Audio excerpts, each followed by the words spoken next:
mencurahkan segala nikmat dan rahmatnya kepada kita bersama, sehingga dengan nikmat dan rahmat tersebut kita dapat berhadir, berkumpul di masjid yang kita cintai ini dalam rangka berubudiyah.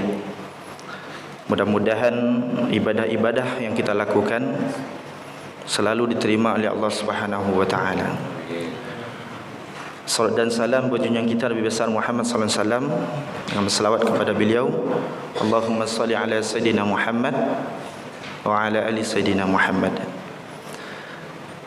Bapak Ibu jamaah subuh yang dirahmati Allah Subhanahu wa taala,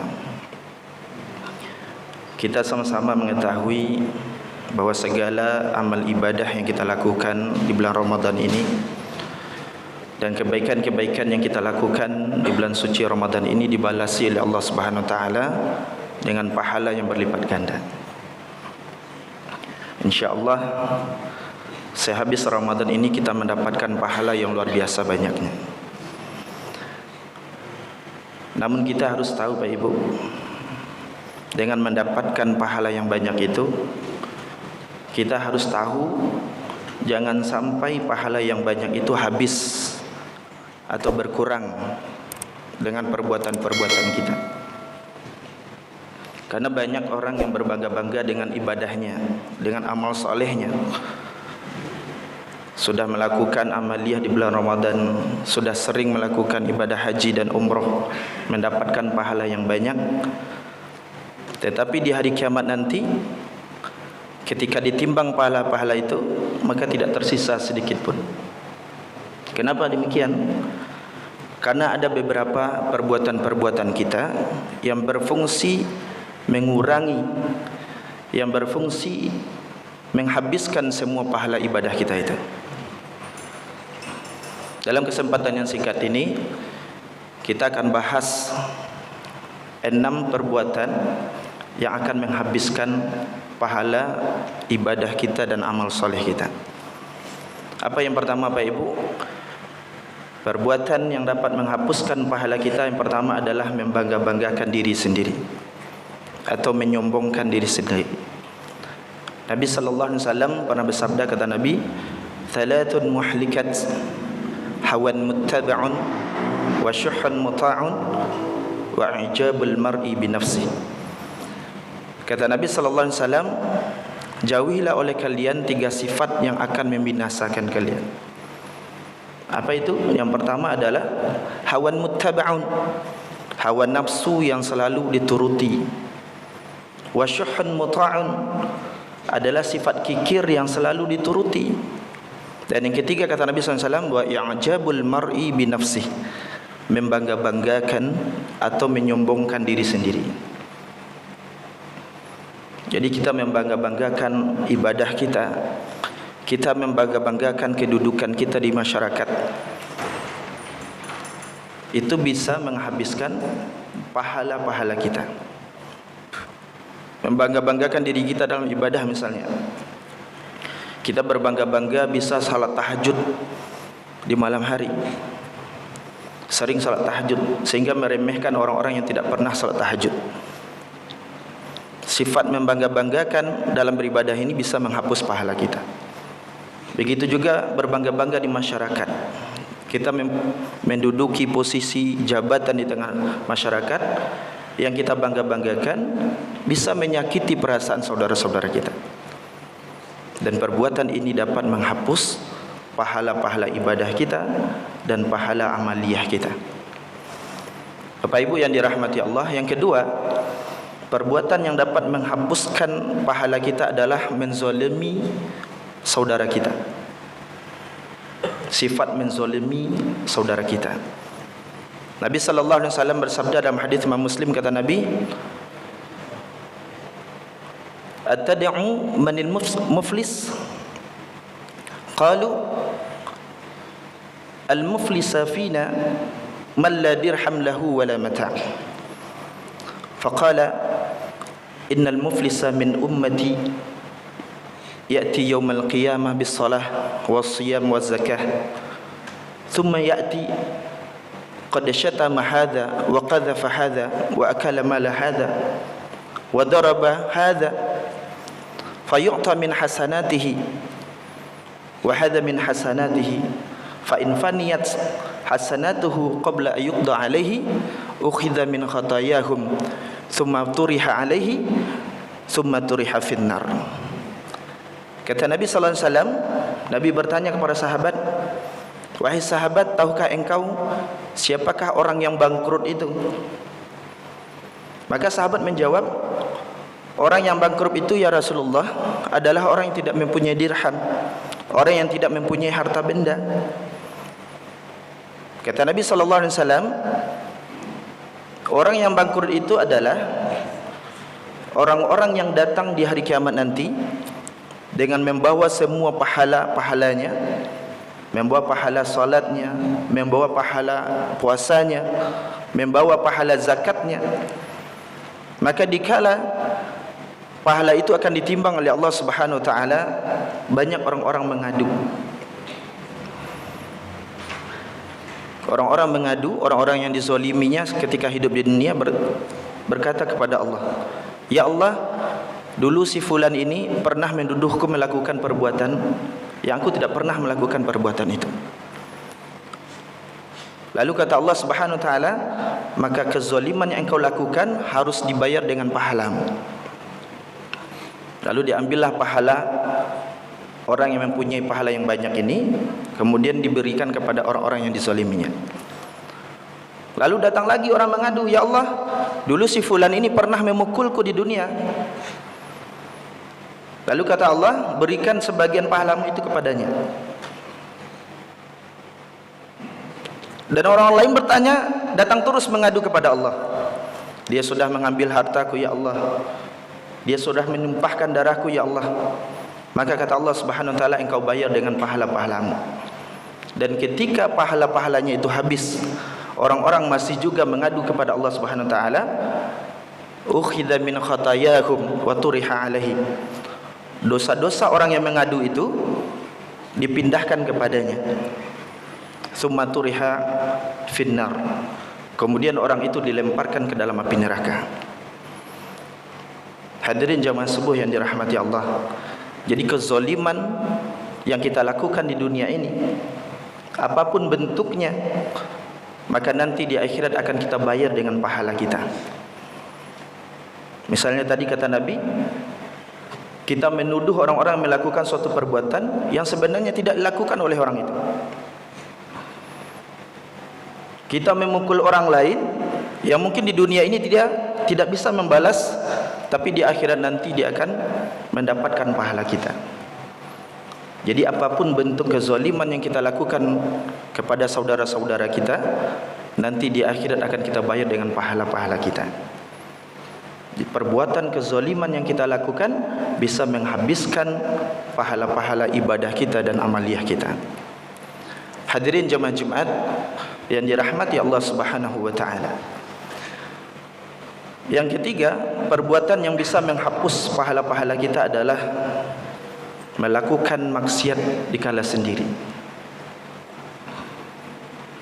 Jadi melakukan perbuatan maksiat di kala sendiri bisa menghapus pahala-pahala kita.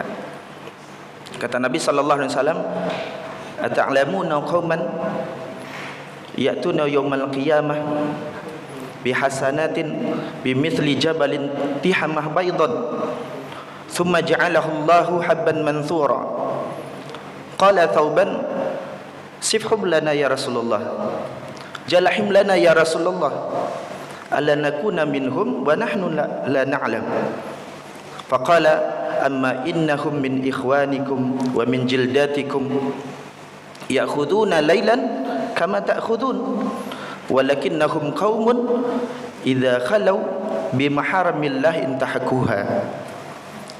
Kata Nabi sallallahu alaihi wasallam, sungguh saya mengetahui ada suatu kaum nanti yang datang di hari kiamat dengan membawa pahala yang besar, sebesar Jabal Tihamah, Bukit Tihamah yang berwarna putih. Pahala yang sangat besar kata Rasulullah SAW. Tetapi ketika ditimbang, pahala itu habis sia-sia. Faqala Thawban, maka Thawban sahabat Nabi bertanya, "Ya Rasulullah, siapakah kaum itu ya Rasulullah?" beritahukan kepadaku ya Rasulullah siapa kaum itu, agar kami tidak mengikutinya padahal kami tidak mengetahuinya. Maka kata Nabi sallallahu alaihi wasallam, amma innahum min ikhwanikum wa min jildatikum ya'khuduna lailan kama ta'khudun. Sesungguhnya kaum itu adalah dari saudara kalian. Mereka itu melakukan salat malam sebagaimana yang engkau lakukan. Mereka itu salat 5 waktu seperti yang kalian lakukan. Mereka itu melaksanakan haji dan umroh seperti yang kalian lakukan. Walakinnahum, kata Nabi, akan tetapi dia itu qaumun idza khalu bi maharimillahi intahakuha. Ketika dia bersendiri-sendiri atau mereka berdua-duaan yang tidak pernah dilihat orang lain, yang luput dari pandangan orang lain, mereka melakukan maksiat.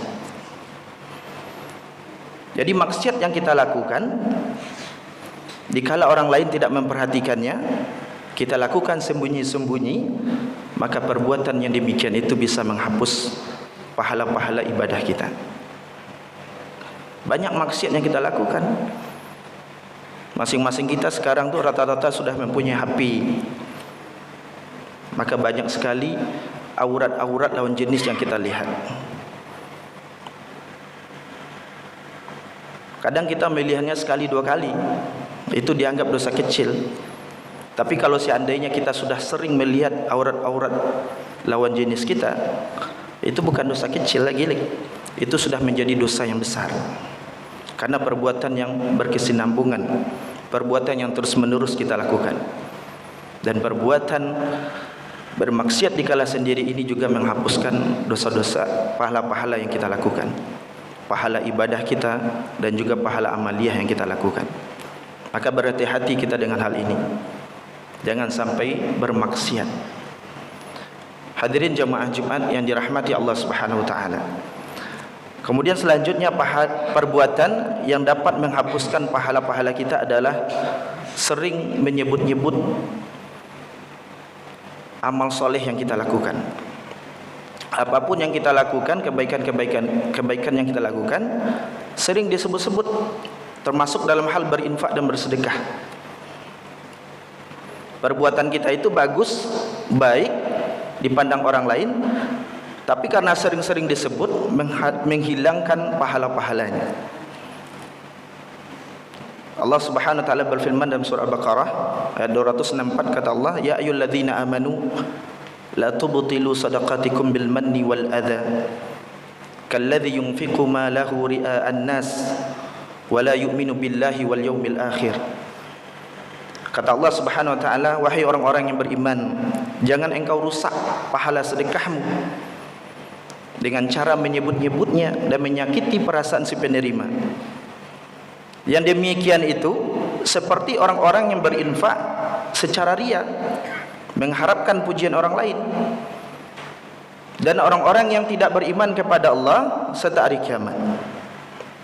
Ini perbuatan yang bisa menghapus pahala-pahala kita. Sering menyebut-nyebut kebaikan yang kita lakukan. Saya sering berinfak, saya sering melaksanakan haji dan umroh misalnya. Perbuatan itu bagus, baik, tapi karena sering disebut-sebut, itu bisa menghilangkan pahala ibadah yang kita lakukan. Hadirin jemaah Jumat yang dirahmati Allah Subhanahu wa taala. Kemudian yang kelima, perbuatan yang bisa menghapus pahala-pahala kita adalah menganggap remeh saudara-saudara kita yang melakukan perbuatan dosa. Kita meremehkan, bahkan menghina saudara-saudara kita yang berbuat dosa. Nabi sallallahu alaihi wasallam bersabda, kata Nabi, anna rajulan qala wallahi la yaghfiru li fulan, wa qala ta'ala may yata'alla alayya alla aghfira li fulan qad inni ghafartu li fulan wa ahbattu amalaka. Kata Nabi sallallahu alaihi wasallam, ada seseorang yang meremehkan saudaranya melakukan perbuatan dosa. Kata seseorang itu, sesungguhnya Allah Subhanahu wa taala tidak akan mengampuni dosa-dosanya. Padahal kata Nabi sallallahu alaihi wasallam, Allah berfirman, barang siapa yang bersumpah denganku dengan kesombongannya mengatakan bahwa aku tidak mengampuni si fulan, maka ketahuilah aku sudah mengampuni si fulan itu dan aku sudah menghapus amal ibadah yang kau lakukan. Maksud hadis ini adalah kita jangan sampai menganggap remeh saudara-saudara kita yang melakukan dosa-dosa besar. Karena ada di masyarakat kita, ada di antara kita yang melakukan dosa-dosa besar seperti berzina misalnya, melakukan perbuatan mabuk-mabukan misalnya, atau mungkin membunuh orang. Jangan sampai kita mencap bahwa si fulan ini tidak akan diampuni dosa-dosanya oleh Allah, karena dia sudah melakukan dosa-dosa besar. Jangan kita bersumpah atas nama Allah dan mengatakan tanpa ilmu bahwa Allah tidak akan mengampuni dosa saudara kita ini. Kata Allah Subhanahu wa taala, barang siapa yang bersumpah atas namaku karena kesombongannya bahwa aku tidak mengampuni dosa si fulan itu, maka ketahuilah aku akan selalu mengampuni dosa-dosanya. Dan berkat kita mengatakan Allah tidak akan mengampuni dosa si fulan itu, wahabbattu amalaka, Allah hapus semua amal-amal ibadah kita.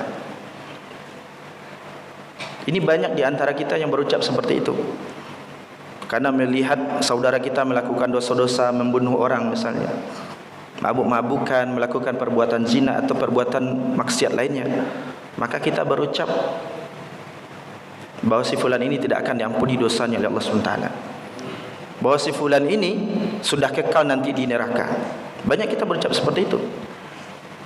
Dengan perbuatan kita, ucapan kita seperti itu, kita sudah mendului Allah Subhanahu wa taala. Kita berucap seperti itu mendahului Allah Subhanahu wa taala.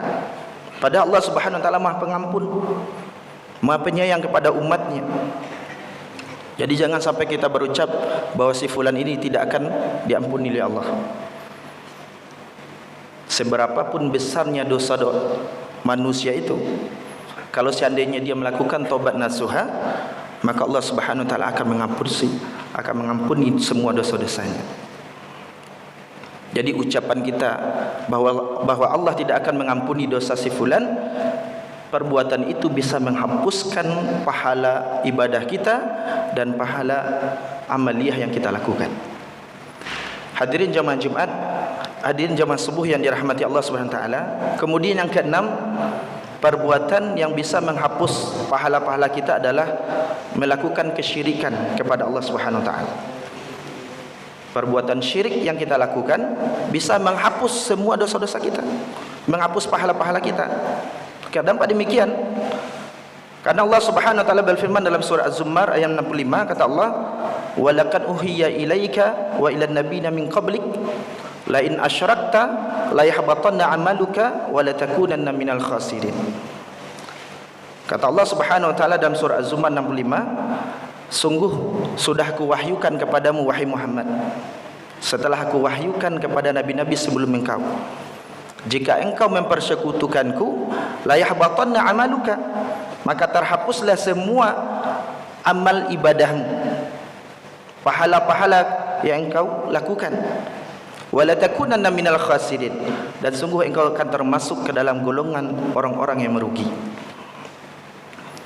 Kesyirikan yang kita lakukan itu bisa menghapus pahala kita, apapun bentuk kesyirikan itu. Karena banyak di antara kita yang masih juga percaya dengan dukun. Banyak di antara kita yang mungkin tokohnya tidak dibeli oleh orang lain, sementara dia melihat kanan kirinya tokohnya laris manis. Maka kita minta pelaris kepada dukun. Dan dukun ini mendatangkan ya ramu-ramuan, jampian-jampian yang kita percayai hal itu. Itu banyak kita lakukan. Itu salah satu kesyirikan yang kita lakukan. Dengan melakukan kesyirikan seperti itu, lebih percaya kepada dukun daripada Allah Subhanahu wa taala, maka Allah akan hapus semua pahala-pahala yang kita lakukan. Percaya kita kepada jimat-jimat. Bahkan ada di antara kita yang percaya dengan cincin. Kau ambo pakai cincin merah delimo kau, membuat hati orang senang kepada ambo. Ambo pakai cincin ni kau, bisa orang tunduk kepada ambo. Itu banyak keyakinan awak seperti itu. Dengan memakai cincin katanya bisa memurahkan rezekinya. Dengan memakai cincin bisa orang tunduk kepadanya. Jadi keyakinan itu kepada jimat-jimat seperti itu. Dan perbuatan kita meyakini dukun, mempercayai dukun, mempercayai jimat-jimat, itu merupakan kesyirikan kepada Allah Subhanahu wa taala. Dan perbuatan syirik kita itu akan menghapuskan semua pahala dan amaliyah yang kita lakukan. Hadirin jemaat subuh yang dirahmati Allah Subhanahu wa taala. Jadi di samping kita rajin beribadah, di samping kita rajin berbuat amal soleh di bulan Ramadan ini dan juga di bulan-bulan lainnya, pahala yang banyak yang kita dapatkan apapun bentuk ibadah-ibadah yang kita lakukan, termasuk ibadah haji dan umroh, itu pahalanya luar biasa. Maka tugas kita yang terberat adalah menjaga pahala itu jangan sampai habis, jangan sampai berkurang dengan melakukan perbuatan-perbuatan yang sudah kita sampaikan tadi, yang fungsinya perbuatan yang kita lakukan itu adalah mengurangi, menghapus semua pahala-pahala ibadah amal soleh yang susah payah kita lakukan. Maka berhati-hati kita dengan hal itu. Jangan hanya kita terfokus rajin beribadah, rajin beramaliyah, tapi lupa akan perbuatan kita yang sebenarnya perbuatan itu menghilangkan pahala kita. Banyak hal itu yang tidak kita sadari. Hanya fokus beribadah saja, sementara perbuatan kita tidak terkendali.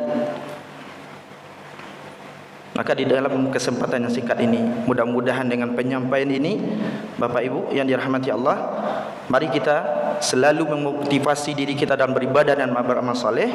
Kemudian mari kita tahan diri kita agar tidak melakukan perbuatan-perbuatan yang berfungsi menghapus semua pahala-pahala kita. Mungkin ini saja yang dapat saya sampaikan. Terlebih dan terkurang mohon maaf. Aqulu qouli hadza wa astaghfirullah li wa lakum. Wassalamualaikum warahmatullahi wabarakatuh. Ya Nabi salam